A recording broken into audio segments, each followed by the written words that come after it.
Aujourd'hui, on est dans la 4e semaine de Shovalim. Et dans cette 4e semaine, on va parler du problème de la Nida. Je sais qu'il n'y a pas dans toutes les religions du monde le problème de l'impureté de la femme. Nous, on n'appelle pas ça impureté, on appelle ça éloigné. Il y a des moments, on va expliquer aussi physiquement qu'est-ce qui se passe, mais il y a des moments qu'on doit s'éloigner de notre femme. Et il y a des moments on doit se rapprocher d'elle. La vérité est que quand on sait trouver la flexibilité entre les moments de s'éloigner et le moment de se rapprocher, il y a une très bonne harmonie dans le couple. Parce que même l'homme qui a envie de sa femme, ou même la femme qui a envie de son homme, il y a des moments qu'elle a besoin de se reposer un peu de cette relation. Et Akadosh Baruch Hu, il a créé un système, c'est la création du monde, et dans le système de l'utérus, la femme elle a 2 trompes et les ovaires.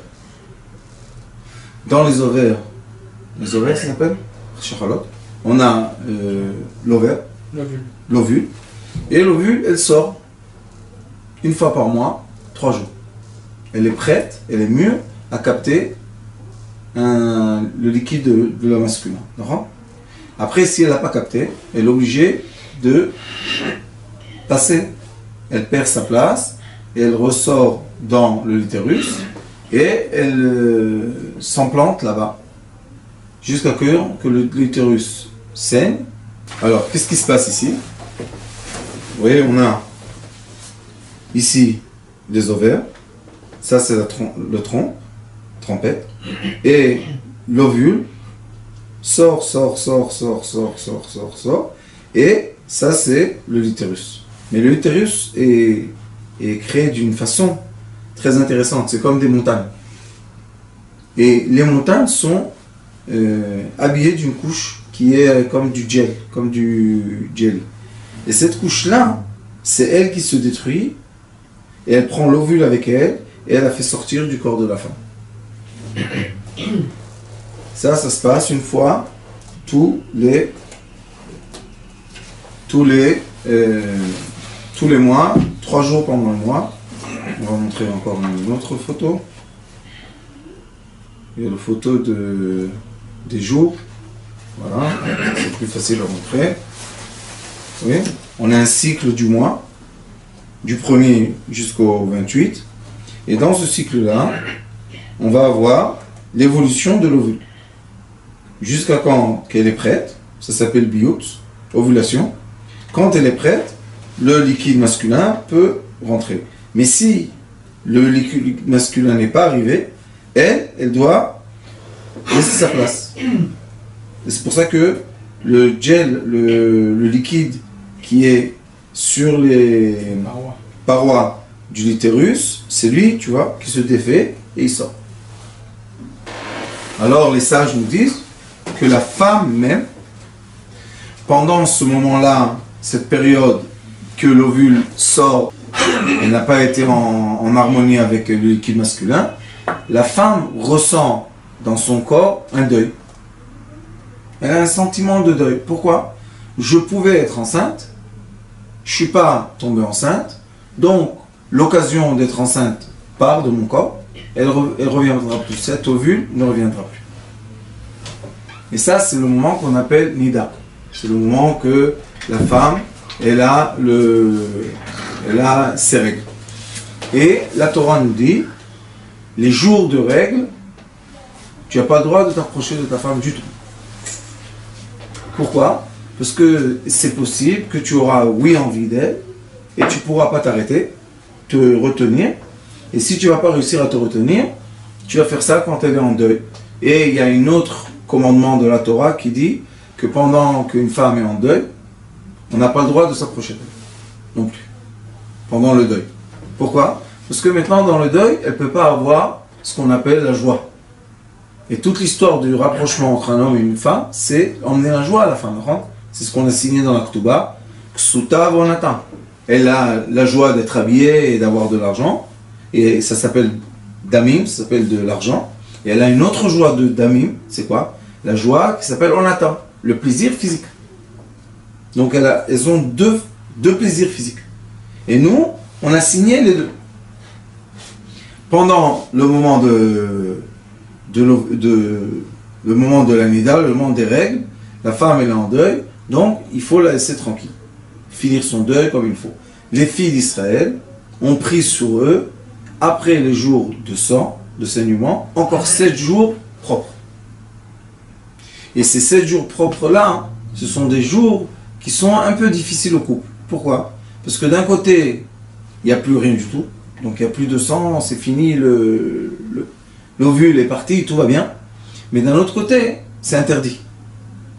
Donc, je suis permis interdit, ou je suis interdit interdit, ou je suis permis permis. Qu'est-ce qui se passe? Il y a beaucoup de couples que moi je vois et qui viennent pour le Shalom Bayit, toujours, les jours avant, les 2 derniers jours de 7 jours, ça s'appelle Sheva Nekiim, toujours il y a tension. Ils viennent toujours en tension. Pourquoi? Parce qu'ils veulent se rapprocher, mais maintenant c'est interdit de se rapprocher. Alors comment on fait? Ça nous emmène forcément à l'éducation du couple. Quelle éducation du couple? Si on fait en image, parce que faire cette mitzvah, ça s'appelle en hébreu aussi manger, c'est achla ou martapia, elle mange et elle est rassasiée. Si j'emmène quelqu'un au restaurant et je lui donne à manger comme il faut, et il sort du restaurant, il doit être rassasié. S'il sort qu'il n'est pas rassasié, donc il va chercher un autre restaurant. Donc nous, les hommes, on a un rôle très important de rassasier, combler le besoin féminin de l'affection physique. C'est un travail. On doit prendre des nuits entières. Avant, dans le temps, c'était des nuits entières. C'était pas 20 secondes et c'est fini l'histoire. Non, c'est toute la nuit. Et il faisait ça toute la nuit. Et le matin, il y avait du silence. Et ils pouvaient chacun aller dans son domaine. Lui, il travaille, elle fait ce qu'elle fait, elle travaille, lui, elle a... Leur chaud. Mais ils sont rassasiés. Et quand ils sont rassasiés, maintenant, d'après la qualité du manger qu'on mange, on peut après être rassasié une journée entière. Des fois, on peut être rassasié 2-3 jours. Il y a des mangers qu'on mange qui nous donnent un bien-être tellement fort qu'on n'a plus besoin de manger. C'est comme faire le repas avant le jeûne. Tu sais que tu vas jeûner, tu fais un bon repas, qui est nourrissant, quelque chose de bien. Et cette mitzvah-là, c'est comme nourrir une personne. Si on la nourrit comme il faut, maintenant, elle peut facilement, 2 semaines par mois, ou 2 semaines par 2 mois, par 3 mois, on peut être à l'écart l'un de l'autre. Mais si, malheureusement, on a été nourri à moitié, vous savez que quand on mange un peu, l'estomac, la glande d'être rassasié se réveille, et elle veut. Les premières 20 minutes. Après 20 minutes, c'est fini, on est rassasié. Mais combien on a mangé dans les premières 20 minutes? Et il y a un régime comme ça. On te dit, tu manges quelque chose, tu mets la montre. 20 minutes, tu attends.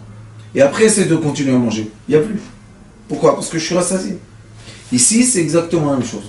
L'histoire de la Nida, c'est un préparatif qu'on doit faire pendant les jours que, oui, on est permis. Et le préparatif, pour bien passer le jour de Nida, c'est un préparatif d'être rassasié. Pour être rassasié, obligatoirement, l'homme et la femme doivent comprendre le rôle de l'acte intime. Il y a une raison pourquoi cet acte-là, c'est le yesod, c'est la base de la vie, et pourquoi on est obligé, cette antenne-là qui est en bas du corps, pourquoi on doit rassasier cette antenne? 2 bons conseils. Premier conseil à la femme. La femme doit savoir, vous savez déjà que d'après la halakha, on n'a pas le droit d'avoir aucune lumière et la chambre doit être obscure totalement. Parce que si on regarde la femme, elle a toujours honte. Quand elle a honte, elle est toujours fermée.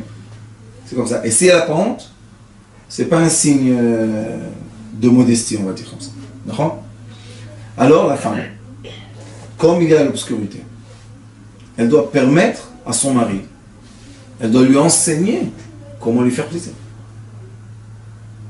Sinon, lui, d'où il sait? Même s'il a connu des filles dans sa vie, ça veut rien dire. Ça ne veut pas dire qu'il sait, elle lui fait plaisir. Et le Zohar Kadosh Parashat Bereshit, il dit, le plaisir de l'homme, c'est la fréquence que rebondit sa femme vers lui. Même des fois, il n'a pas besoin de rien faire. Juste, il lui fait plaisir, elle respire, je sais pas quoi, elle bouge son corps, elle lui montre qu'elle est bien dans le plaisir.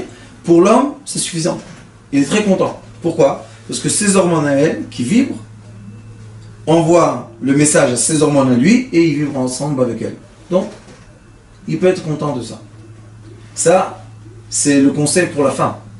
Plus tu vas permettre à ton mari de te faire plaisir, quand vous devez être ensemble, et comme ça, tu seras plus rassasié pendant la période que vous ne devez pas être ensemble. D'accord? Conseil à l'homme, être à l'écoute de la femme. Lui dire, c'est fini, moi je fais ce que je veux. Non. Maintenant, c'est toi qui vas m'apprendre ce que toi tu veux. Je sais ce que je vous dis, ça a l'air un peu bizarre, mais sachez que mes élèves, ça fait des années que j'enseigne ça, les élèves qui ont accepté de faire ça avec leur femme, leur vie a changé.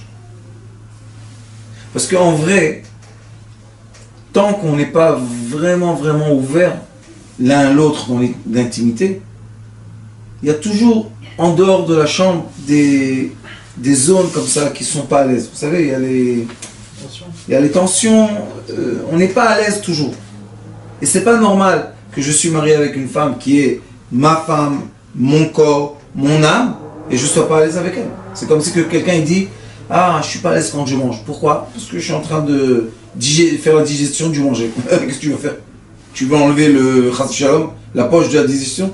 Vous savez, il y a des gens qui nous préservent, ils ont des poches. Ils finissent la digestion, ils jettent la poche. C'est plus horrible que de l'avoir dans son corps. Alors il faut savoir, on a le couple en entier, c'est une zone pleine. Et si l'homme il dit à sa femme, c'est fini que moi je fais ce que je veux, ce que je sais, et toi tu acceptes ce que je fais. Maintenant on va changer les rôles. C'est toi qui vas m'apprendre ce qui est bien pour toi. Et sachez que les gens qui suivent ça, après une fois, deux fois, au début c'est timide et comme ça, mais après, ils doivent lui dire, écoute, je te vois pas. Sois à l'aise, mets-toi à l'aise le maximum avec moi. Qui tu veux, avec qui tu veux être à l'aise? Qui va te nourrir? Et il y a un grand problème aussi, sachez, malheureusement, que quand on est marié, et on n'est pas marié comme il faut, parce que si on suit les instructions de la Torah, le mariage, ça fait vraiment une sphère. Mais si on n'est pas bien dans la sphère, les gens, quand ils font des choses pas dans leur couple, là-bas, oui, ils font ce qu'il faut. Alors moi, je pose la question, si tu sais faire des choses pas avec ta femme, pourquoi tu fais pas avec ta femme? D'accord? Si tu as des idées, pourquoi ailleurs tu es d'accord de le faire? Oui, même les femmes. Avec un autre, elles sont ouvertes, libres, tout va bien. Pourquoi pas dans le couple? Ça, c'est le Yetzer Hara.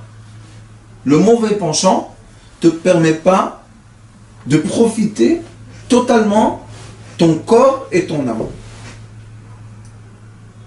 Il ne faut pas accepter cette barrière entre nous, entre l'homme et la femme. Il ne faut pas accepter. Il faut savoir qu'il faut lever le rideau et savoir qu'on est obligé d'être un corps. Le Zohar Kadosh dit, Vaïtam le basar echad, vous devez être un corps, il faut qu'il n'y ait aucun habit entre eux. Il y a des gens qui laissent un habit, non, aucun, rien du tout. Pourquoi? Entier. Et je vous dis, cette année et l'année dernière aussi, déjà j'ai commencé à dire que pour réparer ce problème de la femme qui a ses règles, c'est pas seulement le problème de l'homme, c'est le problème aussi de la femme. Comment la femme, elle a permis à son mari de faire avec elle quelque chose qui lui était désagréable et qui a laissé un souvenir qui n'est pas bien. C'est-à-dire que la faute, elle vient des deux côtés. L'homme qui est venu avec une femme Nida et la femme Nida qui a accepté d'être avec un homme. Dans quel cadre? Dans quel cadre? Tout cadre. C'est pour ça que nous, on fait, toutes les semaines, on répare une des 6 interdictions. Tout le Shovavim, même que moi, Baruch Hashem, j'espère que j'ai jamais été dans la Nida, j'espère. Mais quand même, on répare ça. Pourquoi on répare tous les ans, toutes les 6 semaines? Pourquoi? Parce qu'on dit, c'est pas seulement moi qui répare, je répare pour tous ceux-là qui appartiennent à mon âme. Puisqu'on est des racines d'âme, vous savez. Chacun de nous, on est juste une petite étincelle. Mais la racine entière de l'âme, c'est elle qui doit être réparée en entier. Donc si moi je peux faire quelque chose qui fait du bien à toi, ça me fait du bien à moi. Parce que les amis que j'ai autour de moi, ils sont plus forts. Tu comprends? S'il y a quelqu'un dans la famille, et il gagne de l'argent, il gagne de l'argent, il gagne de l'argent. Et il a son frère ou sa soeur qui est pauvre. Même qu'il aura beaucoup d'argent, il ne sera jamais en entier heureux. Jusqu'à quand? Qui mette tout le monde à un même niveau. Là, il est heureux de son argent. C'est la même chose avec les mitzvot. Si moi je sais que dans mon âme, il y a des gens qui ne font pas la prière le matin, alors moi je dis, je fais la prière pour tout le monde. Que cette mitzvah de prière, comme c'est de la lumière, on peut la diffuser sur 1 million de personnes, il n'y a pas de problème. La lumière, si on met une personne en dessous de la lampe ou 10 000 personnes en dessous de la lampe, elle ne change pas. Donc quand on est lumière, on donne, on projette le bien sur tous ceux qui nous entourent. Alors ce problème de Nida, le premier problème, c'est que la femme est en deuil, il faut respecter son deuil et il faut lui permettre de finir le deuil comme il faut pour re-rentrer dans la joie. Ça, c'est une chose. Une autre chose, c'est que Nida en hébreu, c'est Nun Yud Daled Hei. Nida, Nun Yud Daled Hei. Le Yud et le Hei, ça représente le monde céleste. Dans le nom de Dieu, on a Ot Yud Ot Hei, Ot Vav Ot Hei. Donc on a le Yud et le Hei, c'est le monde céleste. Le Vav et le Hei, c'est le monde terrestre. Maintenant, qu'est-ce qui se passe dans la Nida? Dans la Nida, on prend le monde le plus céleste qu'il y a, qui est le Yud et le Hei, qui est le liquide masculin, et on le fait rentrer dans quoi? Dans le Din. Parce que les lettres qui restent, c'est Dalet, Nun, et Dan, le nom Dan, c'est quoi? C'est le Din, c'est la rigueur. Le sang est de la rigueur. Il est écrit que le sang qui a Dam ou Anafesh, le sang, c'est la vitalité de l'être. Sans sang, on ne peut pas vivre. C'est lui qui transfère tout ce qu'on a besoin dans tout notre corps. Donc si maintenant je me suis approché d'un sang qui doit partir, qui doit couler, qui n'est pas un sang bien positif, j'ai pris le monde céleste, mon monde céleste, mes 3 attributs élevés, et je les ai mis dans le monde le plus bas qu'il y a. Et c'est pour ça qu'on dit que celui qui a transgressé ça, il est navanad. C'est quoi navanad? Il est tout le temps, il ne trouve pas sa place, tout le temps il bouge. Pourquoi il ne trouve pas sa place? Parce qu'il est écrit Damé achecha zoakim elai min ha'adama. C'est quoi Damé achecha? Le sang qui est la cendre du corps, qui est le degré le plus, on va dire, bestial du corps. Ce sang-là, maintenant, il a attrapé, il a encapsulé quoi? Le liquide blanc de l'homme qui est le keter. Donc on dit Damé achicha, le sang du keter, tsoakim min ha'adama, il pleure de la terre. Alors on n'a pas le droit de faire ça. Et pas seulement qu'on n'a pas le droit, ça prend notre conscience et ça la met toujours, vous savez, il y a des gens, tout le temps, ils pensent, c'est négatif. Chaque pensée qu'ils ont peur, c'est impossible, il ne faut pas le faire, ça fait ça, fais attention. Donc ils sont tout le temps coincés. On se pose la question, pourquoi ces gens-là n'arrivent pas à se lever de la terre? C'est quoi un homme? Un homme, c'est nitzavim, c'est être droit, avoir la tête dans les cieux, les pieds dans la terre. Mais il y a des gens que leur tête, elle est dans la terre. Et une des raisons que la tête est dans la terre, c'est parce qu'on a donné le liquide masculin aux entités extérieur. Et maintenant, on retourne à cette série, cette année de Shovavim, et on reparle des entités. Pourquoi? C'est quoi le sang? Le nefesh. Le sang, c'est la vitalité. Mais c'est quel sang maintenant? C'est le sang positif ou le sang négatif? C'est le sang négatif, il doit sortir. C'est pas le bon sang. Qui est sur ce sang? Ce sang? C'est pas l'âme de la personne, c'est l'inverse. C'est là, exactement. Donc, il y a un échangeur en fait dans le corps. Oui, pour que renouveler l'âme, il faut passer par le sang. Il n'y a pas de problème. Mais ce sang-là, si je m'approche de la femme, je fais l'amour avec qui? Avec ma femme ou avec le deuil? Obligatoirement avec le deuil. C'est qui le deuil? C'est Mavet. C'est quoi Mavet? Les entités. Donc maintenant, j'ai une entité qui devient de plus en plus compliquée et intelligente, qui me dit, non, toi tu es un tzaddik, tu mets pas le liquide masculin partout, tu vas pas avec des hommes, tu vas pas avec la femme de quelqu'un d'autre, va avec ta femme. Oui, mais quand je peux être avec ma femme? Tout le temps. Pourquoi tout le temps? Puisque la femme, il y a des périodes qu'elle a ses règles, on ne doit pas l'approcher. Non, t'inquiète pas, elle accepte. Maintenant, il est parti avec sa femme, c'est pas sa femme, c'est le deuil de sa femme.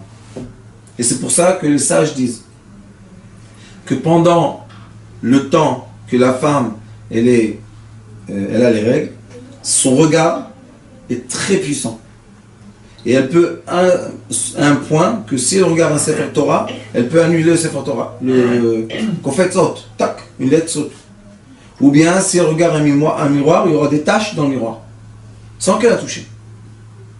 C'est maintenant, le sang qu'il y a dans son corps, c'est un sang qui est du côté négatif. C'est pas un sang bien, c'est un sang qui est négatif. Donc, on doit l'évacuer du corps. Pendant qu'elle évacue le sang négatif, est-ce qu'elle est heureuse? Elle n'est pas heureuse. C'est toujours des périodes, elles ont mal au ventre, elles sont un peu plus énervées, elles sont un peu plus fatiguées. C'est des périodes, chacune elle a ses règles, on dit. Ah, elle a ses règles maintenant. Pourquoi on dit ça? Quand elle est énervée, quand elle n'est pas gentille, quand elle est... Maintenant l'homme, il doit savoir pourquoi elle est comme ça. Parce que maintenant, il y a la force négative qui règne sur elle. Ah, pourquoi tu l'approches?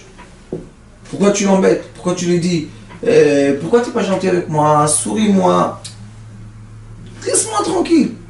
Laisse-moi dans mon deuil. Vous savez, c'est comme un homme, que Dieu nous en préserve, il est en train de perdre de l'argent. Sa femme vient lui dire, mais mon chouchou, tout va bien, t'inquiète pas. Il peut penser comme ça. Il lui dit, fais-moi plaisir, va dans la cuisine, laisse-moi tranquille. Il s'enferme. Pourquoi il s'enferme? Parce que ça l'angoisse. Comme l'homme l'angoisse l'argent, la femme l'angoisse le litérus. C'est la même chose. Ça s'appelle damim, l'argent, c'est du sang, et l'utérus s'appelle damim, c'est du sang. Donc quand on comprend que l'esprit d'un être n'est pas à sa place parce qu'il boue, on doit faire un tikkun. C'est quoi le tikkun de tout ça? Le vrai tikkun, c'est qu'il est dit, celui qui mitraret, qui regrette, celui qui regrette, tout de suite on le pardonne. C'est écrit Masechet Chagiga dans le Talmud. Il y a écrit, un des sages dit, celui qui regrette, tout de suite il est pardonné. Pourquoi? Parce que si on n'est pas pardonné, alors on commence à être dans la tristesse. On est dans la tristesse, on rentre dans la zone négative de la vie. Non, alors comment une personne peut faire des choses, être heureux? Comment il peut faire quand il pense qu'il est négatif et qu'il est fautif et qu'on ne le pardonne pas? C'est impossible de faire ça. Alors moi, je dis, tous les ans, je dis la même chose.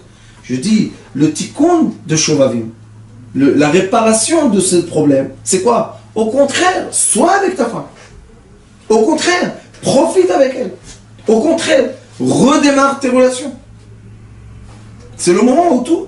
Parce que plus on est ensemble, et plus il y a chagiga, il y a la joie, et plus il y a la joie, et plus on est proche. Moins il y a la joie, plus il y a des barrières, il y a des voiles, et plus on s'éloigne de la lumière de l'origine, et on devient, au lieu de vivre, on est dans la survie. Quand on est dans la survie, les résultats de nos actions, de nos paroles, de nos pensées, ne sont pas des résultats qu'on veut. Alors c'est pour ça que ce problème-là de Nida, c'est un problème qui fait que l'homme est proche de sa femme seulement, il ne va pas ailleurs, ni la femme ne va ailleurs, mais même quand ils sont ensemble, il y a des moments que s'impose cette énergie négative et il faut éviter. L'intention de toucher sa femme pendant la nida. Le problème, Pour ne pas arriver à ça, ou alors il y a une vraie interdiction là-dessus. comme elle est acide, tout ce que tu touches, l'acidité passe. Elle est acide, le sang dans son corps, il est maintenant négatif. Et le sang, c'est partout. Donc si tu touches, tu reçois ce... Par exemple, les thérapeutes comme nous. Toute la journée, on travaille les mains des gens. Et à chaque fois qu'on fait Nitilat Yadayim. Pourquoi? On veut enlever l'impureté. Maintenant, notre femme, nous, elle est Nida. Vous savez que la Nida, c'est juste pour son mari. Son frère, il peut lui dire bonjour. Son fils, il peut l'embrasser. Son père, il n'y a aucun problème. Son mari, non. Pourquoi? Parce que le mari, il a toujours l'intention du couple. Et même s'il va toucher, il est écrit dans les sages disent que des fois on voit le petit doigt d'une femme et on peut avoir envie de la femme entière. Alors on évite. Ce sont des barrières de s'éloigner d'une chose qu'après c'est difficile.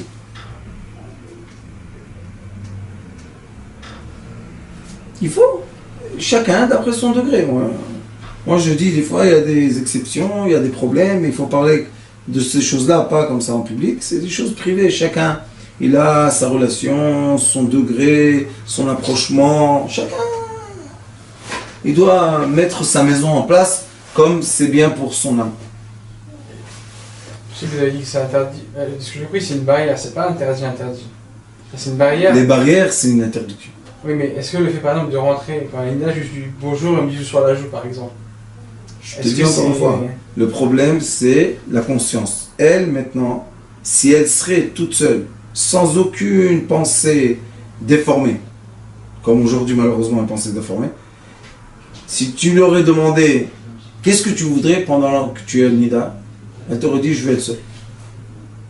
Ne t'approche pas de moi, ne m'embrasse pas, laisse-moi tranquille.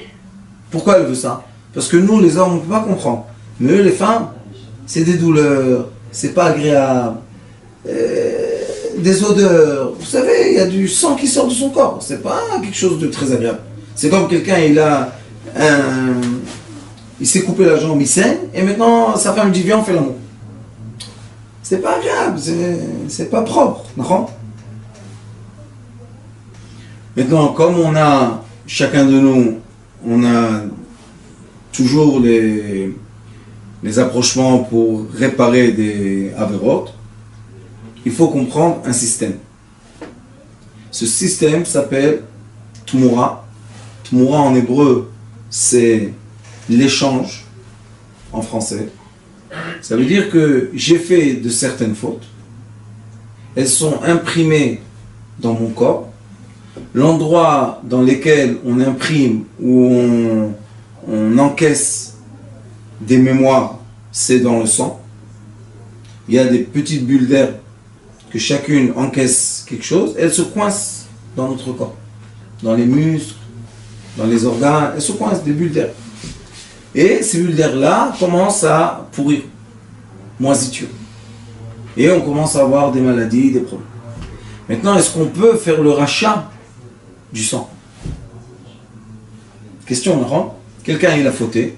Maintenant, ça y est, il ne veut plus fauter. Ou même, il se dit, aujourd'hui, je veux nettoyer la table. Je veux pas. Ça me fait du mal, ça m'angoisse, ça me ralentit, ça me met des voiles, ça me met des barrières, ça me met des blocages. Je veux pas. Les sages nous ont dit qu'il y a un système entier qui s'appelle Dam Keneged Dam. Tu mets du sang contre le sang. Très simple. C'est un système magnifique. Et même dans le tribunal aujourd'hui, le tribunal public, ils te disent, monsieur, ou bien vous faites 5 ans de prison, ou bien vous avez une amende de 10 000 euros. L'argent, c'est le sang. L'argent, c'est le sang. Donc, avec la tzedaka, on achète le sang du tzaddik. Ça veut dire quoi ça? Le rav ou le tzaddik qui jeûne comme il faut les 6 semaines, on fait au moins un jeûne par semaine. C'est le mieux, c'est le jeûne de la parole, Baruch Hashem.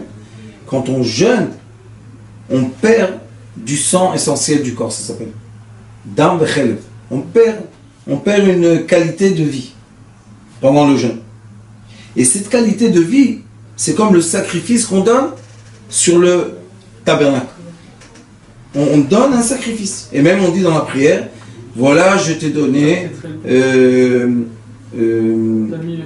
Dami vechelbi, je t'ai donné mon sang, et le chelev c'est, je crois, d'une graisse, quelque chose comme ça. Je t'ai sacrifié une partie de mon corps. Maintenant tu poses la question, mais ce rave là qui fait Shovavim, il fait vraiment le problème de Shovavim? Non. Alors pourquoi lui il doit donner le sang? Par contre, ça c'est un côté. L'autre côté, tu dis, celui qui est dans la Avérote, s'il va jeûner, il va s'énerver, il doit travailler, il n'est pas encore dans le niveau. Alors maintenant, il y a l'échange magnifique entre l'arbre de la vie et l'arbre de l'embarras. Celui qui touche sa femme, Nida, ou bien qui joue avec elle, qui fait ce qu'il veut, il rentre dans un embarras. Parce qu'il sait dans l'inconscient qu'il ne faut pas le faire. Dans le conscient, il surlève beaucoup de problèmes et il le fait quand même. Et il y a un problème. Pourquoi maintenant il est dans le doute? J'ai bien fait, j'ai pas bien fait. Elle était contente, elle n'était pas contente. Je vais vous dire encore une chose, que d'après la halakha, c'est vrai qu'on a le droit de faire l'amour avec la femme comme on veut, et comme elle veut plutôt. Et il y a des femmes qui aiment faire l'amour de derrière, pas en avant. Mais quand elle est nida, et c'est désagréable parce qu'il y a du sang, et c'est sec et tout ça, elle prête de faire l'amour de derrière. Et quand on fait l'amour de derrière, on met le sang du keter, le sang de la couronne, on le met où? Dans l'endroit des déchets les plus bas.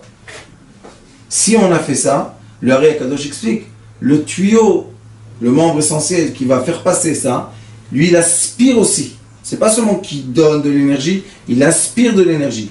Donc l'énergie est aspirée, elle monte où? Dans son cerveau. Et maintenant le cerveau est pollué de déchets. Comment sera la démarche de la pensée? Pourquoi c'est permis alors? C'est permis parce que c'est des permissions.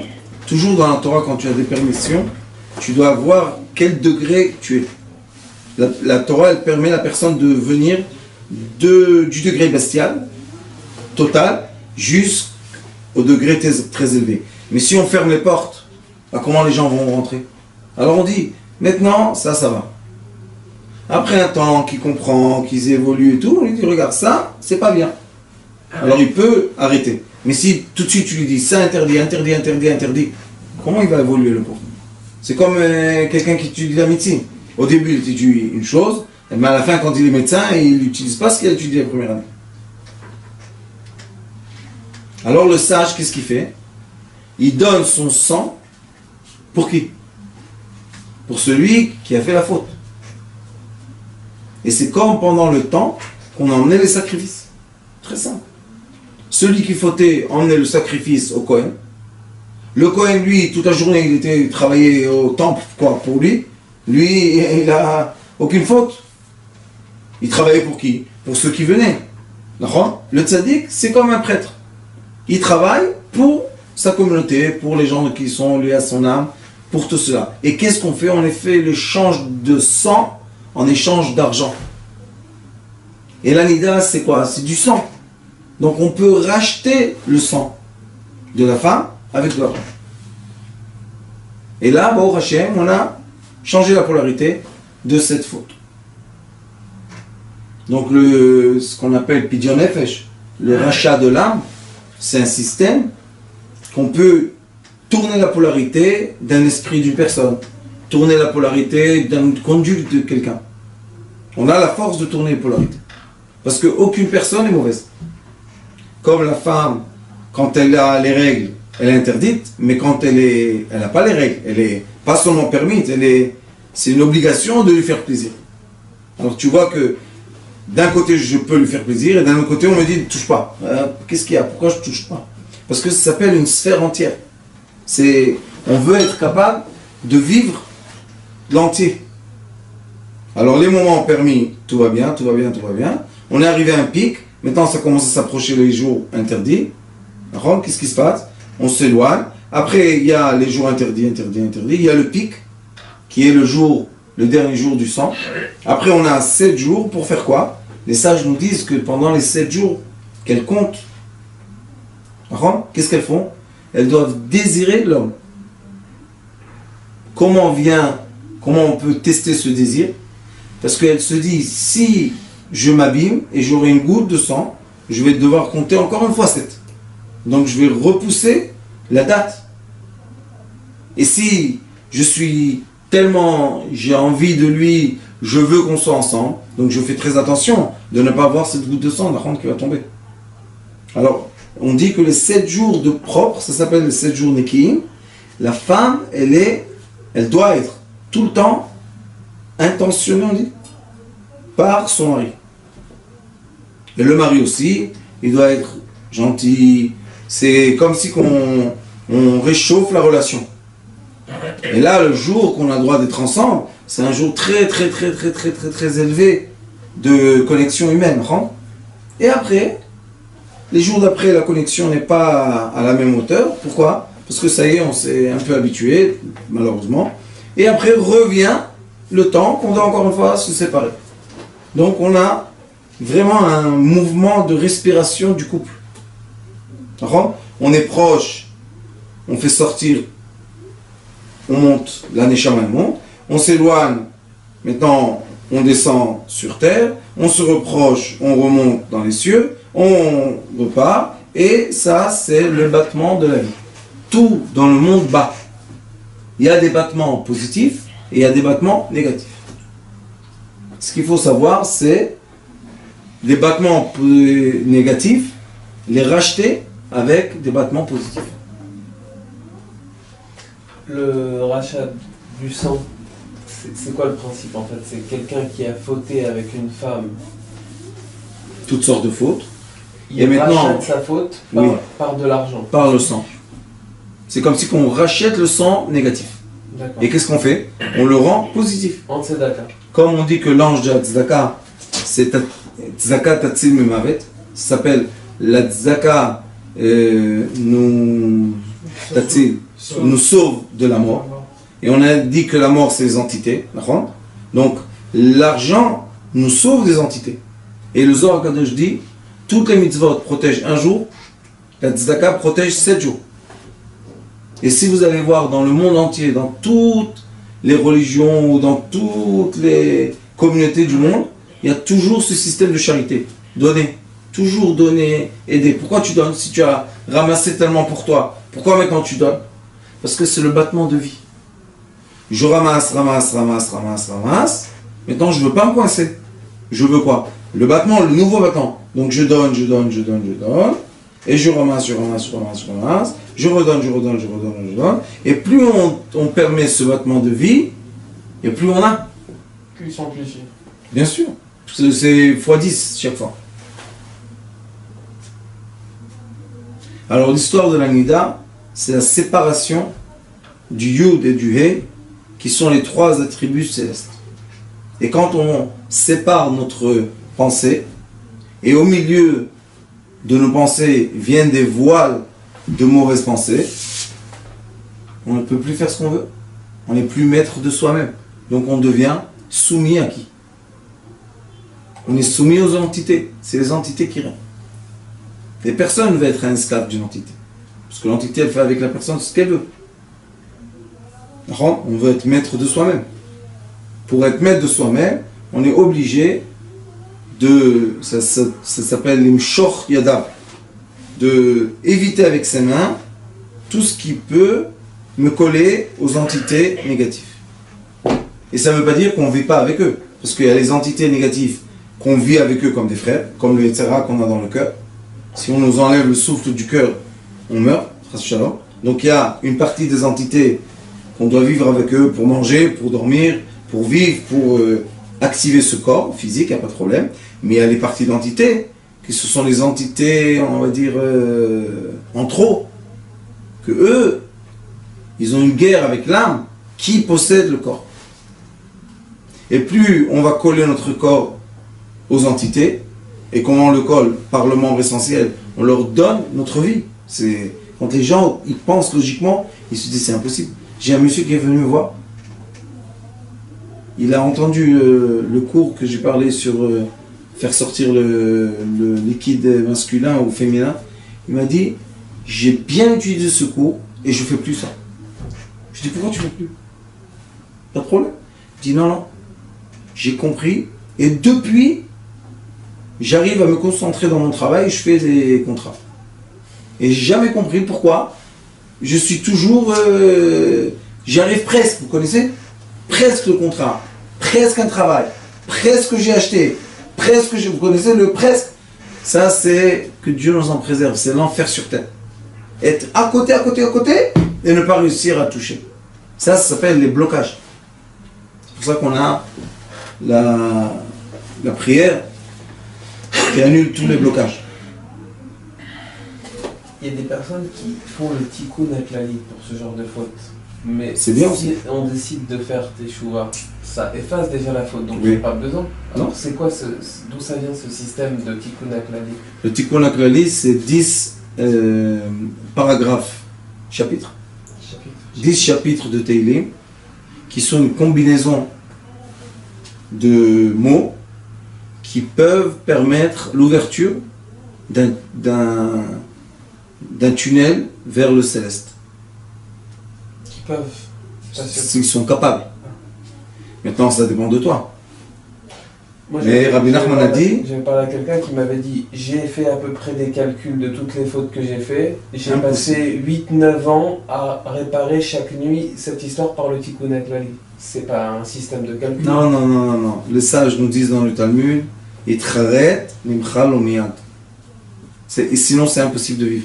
Même le Ari Kadosh parle dans le livre de réincarnation Shara Gilgulim, il dit si on doit sur chaque faute faire une réparation de la même faute, on va passer des générations à... Non, il dit la vitalité, le corps physique, faute, c'est son problème, ça se détruit dans la terre. L'âme, chaque fois, elle est bénéficiaire de seulement du bien qu'on fait. Quand on fait quelque chose de mal, l'âme, elle s'éloigne. Donc, elle n'a rien à faire avec ça. Le corps humain est l'outil de l'âme pour se rapprocher aux énergies positives, pour s'acquérir des bonnes choses. Mais quand le corps va faire des mauvaises choses, l'âme, elle s'éloigne de lui. C'est tout ça. Et après, la personne, elle ressent des languies. Elle veut sa spiritualité. La spiritualité, il n'y a pas de problème, tu veux que je m'approche de toi. Hein? Tu dois te nettoyer. Comment je vais m'approcher de toi comme ça? Alors il y a un nettoyage qui est immédiat. C'est quoi?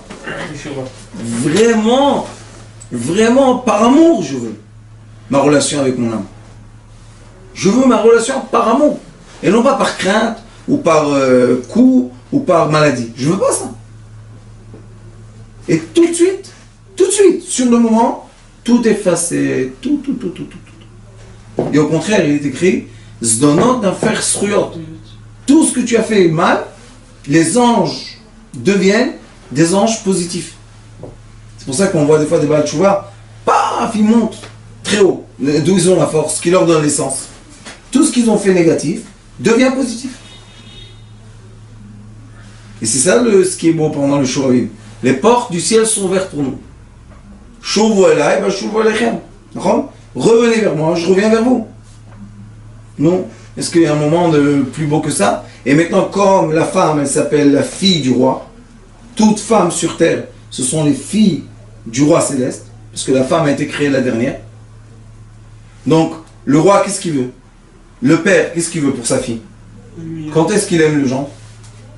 Quand il sait que la fille, elle est bien contente par son mari, alors il va l'aider, il va lui donner, il va l'aimer, il va... Mais quand le père sait que la fille souffre par son mari. Est-ce qu'il va aider le mari? Est-ce qu'il va l'aimer? C'est difficile pour lui. La même chose à Kadosh Baruch Hu. Dès que tu aimes ma fille, viens dans le royaume, tu es aimé, tu reçois tout ce que tu veux. C'est pour ça que l'essentiel d'une vie dépend de deux choses. De l'argent et de la relation intime. Si les deux sont en harmonie, magnifique. Si entre les deux il n'y a pas un accord, ça devient insupportable. Quel argent? L'homme, lui, c'est la force de l'argent. La femme, c'est la force de l'intimité.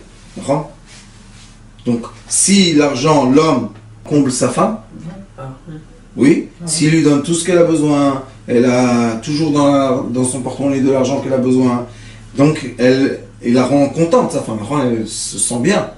Et elle, qu'est-ce qu'elle lui donne? Elle lui donne le plaisir de l'intimité. Quel est le plaisir? Que tu arrives à me faire plaisir. Vous savez combien d'hommes sont... Physiquement ou à tous les niveaux? Physiquement. Physiquement. Vous savez combien d'hommes, leur femme ne leur permet pas d'arriver au plaisir? Elles ne permettent pas. Ils sont démoralisés d'une façon qui est affreuse. Pourquoi? Ils ne comprennent même pas pourquoi. Ils disent, bon, alors, ça va, la mère de mes enfants, c'est tout. Non. Tant que je ne suis pas content de toi, toi tu souffres. Alors je dis aux femmes, non, bravo, tu arrives à maîtriser les choses, mais ton mari, il est triste. Ah, qu'est-ce que tu as gagné? Qu'ils comprennent que c'est toi le maître, tu es le maître. Non, après, qu'est-ce qu'on fait? Il faut avoir une harmonie dans la maison. On ne veut pas ni un maître, ni un esclave. Je vous ai dit déjà quelques fois, ma femme une fois, elle m'a corrigé d'une faute. Elle m'a dit, tu sais, c'est pas normal que moi je dois chaque fois venir te dire donne-moi de l'argent. Qu'est-ce que c'est ça? Pourquoi l'argent je le mange? J'achète pour la maison, j'habille nos enfants. Qu'est-ce que... Je te dis, tu sais quoi, tu as raison. C'est un point d'orgueil. J'annule ça. Alors maintenant, qu'est-ce que je fais? C'est moi qui va. Je lui dis, tiens, pourquoi? Tu as besoin, tu dois acheter, tu dois les enfants, la maison. Non? C'est la même chose. Quand elle voit que moi je suis en harmonie avec elle pour lui donner l'argent qu'elle a besoin pour vivre, qu'est-ce qu'elle peut faire? Elle va nous donner son plaisir en cadeau pour que moi j'ai l'harmonie de son amour. C'est comme un tissu. Il faut, vous savez, le tissu, on le fait comme ça. On doit tout le temps prendre le féminin masculin et entremailler. Pour qu'il y ait quoi? Un habit solide. C'est quoi l'habit solide? C'est l'âme. C'est l'âme qui nous habille. Vous avez dit qu'un homme qui n'a pas de parnassa, c'est dire... Bien sûr, direct à sa femme. Ça veut dire? La parnassa de l'homme, c'est la clé de la parnassa est chez sa femme. Pourquoi Akadosh Baruch Hu a fait ça? Que l'homme fasse l'effort, parce que les hommes sont fainéants, qu'il fasse l'effort de faire monter de la femme le liquide féminin. Hein, tu vois, Jérémy? C'est un travail, 1 heure de travail avant que tu commences toi ce que tu veux. Et il se dit, allez, ça sort en 30 secondes et c'est fini. La femme, elle est quoi? Triste. Quand elle est triste, il n'y a pas de manne, il n'y a pas le chef à l'abondance descend pas. Mais quand elle est très contente, l'abondance descend. Et je vous dis que ça, j'ai fait moi des études et des recherches dessus, mes élèves, moi, ça marche à tous les coups. Ça marche, tout simplement ça marche. Il faut, pour avoir de l'abondance, faire de la femme heureuse, très heureuse. Plus elle est heureuse, plus tu auras d'abondance. Dernière question. Vous avez dit... Quoi dernière? Non, vous embêtez.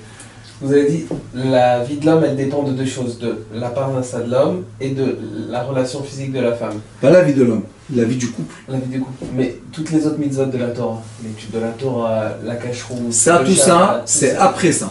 La première mitzvah de la Torah pour vous.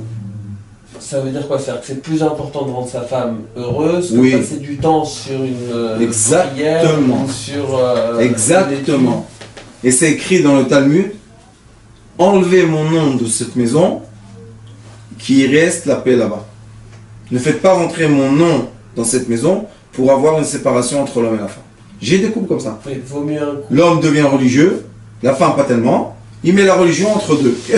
La religion, c'est fait pour les unir, pas pour les séparer. Alors on met un couple moins religieux et plus uni. Bien sûr. Quelle est la question? C'est même pas une question. Mais c'est même pas une question. S'il n'y a plus de religion, au bout d'un moment, on va perdre l'envie de comprendre la relation avec la femme, puisque c'est dans la Torah tout ça. Ah oui, mais il faut savoir. Donc si on se coupe de la Torah, on devient ignorant et on ne peut pas avancer. Quand l'homme contente sa femme, il reçoit des informations dans sa tête. Il peut étudier mieux. Il veut étudier mieux. Tout va aller plus vite. Tout va être plus beau. Tout va être plus éclairé. Son cerveau va être plein de lumière au lieu d'être plein de barrières. Et sa femme, elle va dire, comme moi je reçois le liquide de son cerveau dans mon corps, qui me nourrit, quel liquide je veux? Je veux un liquide de quelqu'un qui travaille dans le marché, ou je veux un liquide de quelqu'un qui est intellectuel et qui est infus dans la Torah? Quel liquide elle préfère? Elle préfère le liquide blanc. Plus il est blanc, plus elle est heureuse. Et l'homme, plus il contente sa femme, plus son liquide est blanc. C'est un cycle, un cercle. C'est un cercle magique de vie. Mais il faut rentrer dans ce... Vous savez, c'est comme un cercle qui n'arrive pas de tourner comme ça. Un cercle vicieux. Et il faut rentrer dedans, c'est tout. Un cercle vertueux. Ça n'arrête pas, ça n'arrête pas. C'est une roue qui tourne, ça fait des milliers d'années. Et elle n'arrête pas de tourner. Et elle n'arrêtera pas non plus. Maintenant, il y a une question. Est-ce que tu es à côté de la roue? Ou est-ce que tu es dans la roue? C'est tout. Et on préfère être dans la roue, croyez-moi, que d'être à côté. Baruch Adonai Olam, Amen. Amen.